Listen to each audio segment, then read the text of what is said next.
Joining me now, Governor Bobby Jindal, Republican from Louisiana. Governor, thanks for being here. I want to start at the newsiest part, I think, of this interview with the president, maybe showing a little opening there when it comes to immigration reform. But you know and I know there's a split within the Republican Party about how to get this done. Now, some of the more moderates, those who think this has to be done this year, are saying, okay, instead of a path to citizenship, let's give those who are in this country right now a path to legalization, some sort of work card, that kind of thing. But still, there's not a real clarity about whether it could be passed in the House.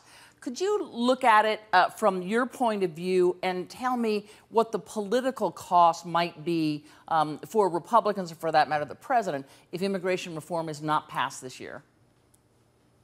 Well, Candy, good morning. Thank you very much for having me. You know, there are folks in the Republican Party that would tell you the president's doing so poorly right now in the polls, especially with the flawed implementation, the design of the Affordable Care Act of Obamacare. There are a lot of folks that would tell you we should just stay out of his way and run 2014 as a referendum on that.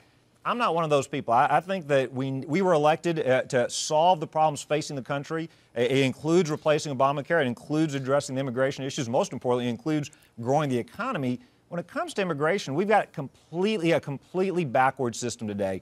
What I believe we need is a system of high walls and a broad gate. Right now, we've got the opposite. We've got low walls and a narrow gate. What I mean by that is we make it very difficult for people to come here legally. We make it very easy for people to come here illegally. As the son of immigrants, I think that certainly a lot of people think we should let more people come into our country because it's compassionate for them, and it certainly is. I think we should also let more people come into our country legally because it's good for us. When people want to come here, work hard, get an education, play by the rules, that's good for America. And so I think that this is a problem we can address. I think our system right now is completely backwards. You know, a lot was made after the re-election of the president about the Hispanic vote that the president got, which was well over 60%. It was said then, as it was said in the first election, Republicans need to get on board here, pass some sort of immigration reform, get it off the table, and then move on to outreach. Is there a political price for not acting this year?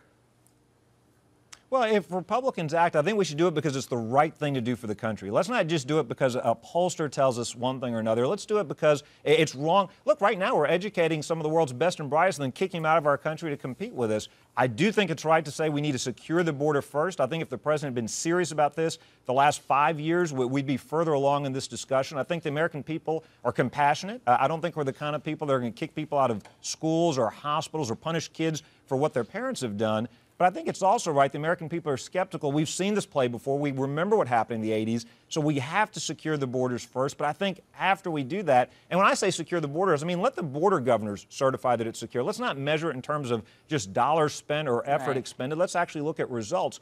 Once we do that, I think there is broad agreement on, like you said, on legalization. There's broad agreement on letting people work here and contribute to our economy. If they learn the language, they pay a fine, they go past a criminal background check. I think there's broad consensus. And you heard it in the president's interview, secure the border first. But I go back to what I said before.